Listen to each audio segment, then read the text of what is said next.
Savez-vous que l'un des principaux défis de la science du quantique soit la conservation de l'information dans le temps? C'est ce que certains physiciens essaient de faire avec la découverte, il n'y a pas très longtemps, de ce nouvel état de la matière qu'on appelle les cristaux temporels. Et oui, le plus grand défi de la construction des ordinateurs quantiques est la préservation de la pureté de l'information. Alors pourquoi on parle de pureté de l'information? Eh bien, tout simplement parce que la moindre interaction de notre part ou d'un instrument de mesure va complètement flinguer le système quantique en le parasitant. Vous allez donc détruire l'information avant même de prétendre créer quoi que ce soit. Alors comment on fait? Comment fait-on alors? Eh bien, c'est là que va entrer en jeu certains types de cristaux. Je parle des cristaux temporels qui, grâce à leur grande stabilité dans un environnement qui est pourtant complètement chaotique, eh bien, ils vont servir à stocker de la pure information en créant ce qu'on appelle une mémoire quantique et qui est utilisable éternellement. Donc, cela consiste à empêcher ce qu'on appelle la décohérence. Donc, la décohérence consiste à nous empêcher nous-mêmes de parasiter la grande pureté d'un système quantique.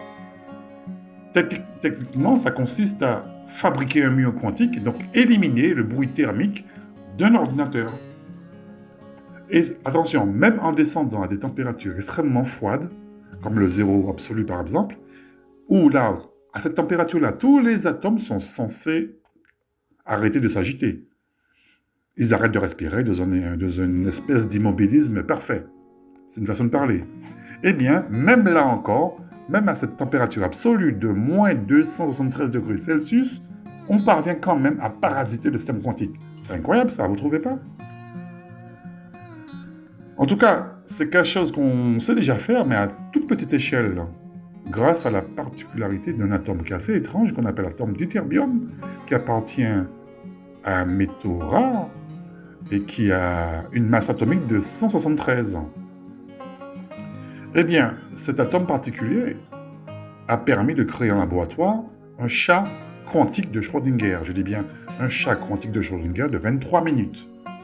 C'est pas un vrai chat, c'est un chat quantique.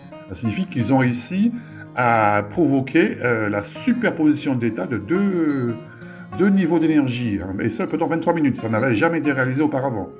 Là, ils ont battu un record. Et donc, ils ont fait ça en diminuant le degré de parasitage induit par l'expérimentateur et par même les instruments. Parce que les instruments émettent des photons.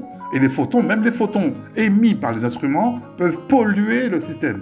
Vous vous rendez compte? Mais c'est un truc incroyable. Hein, mais en même temps, cette expérience-là est géniale. Hein, c'est fantastique, n'est-ce pas? Donc, mais en fait, ce qu'on vient de découvrir, c'est qu'un cristal classique pourrait avoir les mêmes propriétés qu'un cristal temporel. Un cristal temporel, ce n'est rien d'autre que ce nouvel état de la matière qu'on a découvert et qui est capable de se reproduire, de reproduire une structure non seulement dans l'espace, mais aussi dans le temps de manière répétitive, de manière régulière, et ça sans consommer de l'énergie, comme un mouvement perpétuel, vous voyez? Donc ça, il y a beaucoup à faire, et ça c'est extrêmement prometteur pour l'avenir. C'est quelque chose comme ça va façonner le monde de demain. Le monde scientifique, technologique, nous allons faire un bond technologique et médical spectaculaire, sans aucune commune mesure. Et ça, ce serait vraiment génial. Donc, et même dans le domaine médical, les grandes pathologies, les lourdes pathologies vont disparaître lorsqu'on va pouvoir maîtriser ce type de technique.